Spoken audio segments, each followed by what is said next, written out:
Lawrenceburg may be a small town, but folks who live there have some big issues about a planned data center. It's a proposal that actually surprised a lot of people there because they say in the past, city leaders have been quick to share details of developments and quick to offer answers. I spoke with concerned neighbors there last week. Tonight, an update on what we've learned about data centers and what could be next for Lawrenceburg. When I heard about the data center, I got extremely upset. From Florida? We're not against the future, but we're against being overlooked, overrun, and undervalued. We're not against progress, but progress that ignores the people it impacts is not progress, it's negligence. To Colorado. I always worry about the strain on our electrical grid. I live a mile away, and I don't think that our community really needs that, or anybody else's community for that matter. To Nevada and elsewhere. The city's going to be getting nothing, in essence, because costs keep rising. Frustrations running high across the country about current or proposed data centers.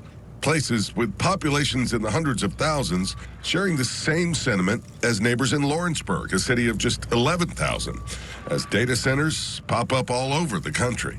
And if it really is not going to be a big deal, if it's really going to help us and not negatively impact us at all, why try and sneak it in at the 11th hour? Why all the secrecy? That feeling that city leaders might be hiding something is shared among this entire group.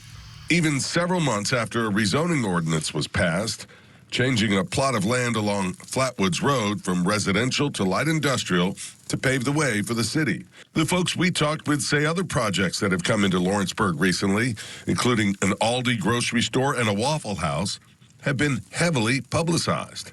I think that we've seen so many times where other things, like we got a Waffle House and it was all the talk and you could see the plans and it felt exciting and we could see how it was progressing, but then there was nothing at all about a data center being mentioned. Of course, decisions about businesses and other developments are made at the local level, often through elected groups like the city council.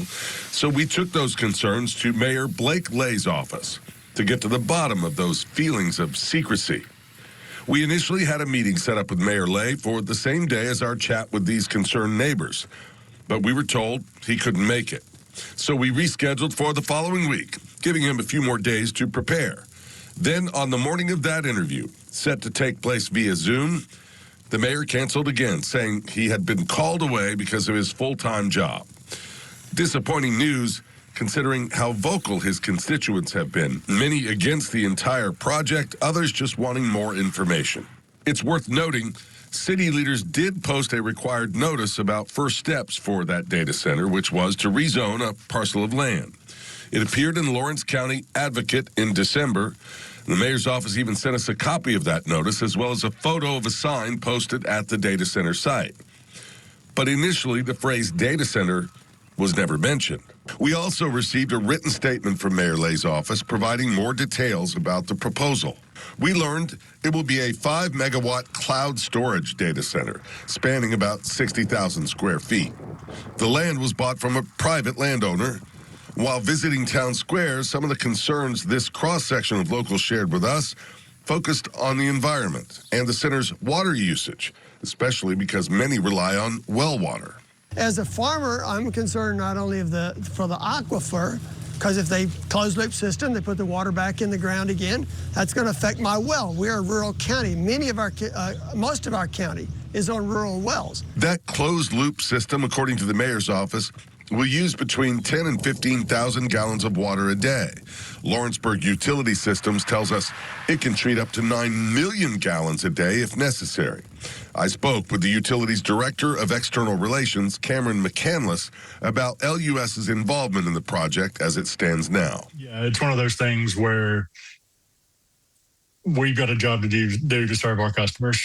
Any new development that comes in, it's kind of one of those things. We've got the available capacity. Another worry, the cost. If a new data center gets up and running, what does that mean for other power and water customers of Lawrenceburg Utility Service? People are concerned that their rates, that this may impact their rates, customers, residential, other commercial. Yeah. So we evaluate our rates quarterly. We've got a rate consultant who looks at our TVA financials, looks at our internal financials, We evaluate those quarterly. We don't have anything projected as a needed rate increase anytime soon, and this isn't going to change that. Thursday morning is the next scheduled meeting for the Lawrenceburg City Council. Twice a month they meet. Later that afternoon, though, Mayor Lay will host a community talkback right in the town square, one that he calls Let's Talk Lawrenceburg Live. Potentially a chance to provide more information about the data center to his constituents. We will be sure to keep you posted.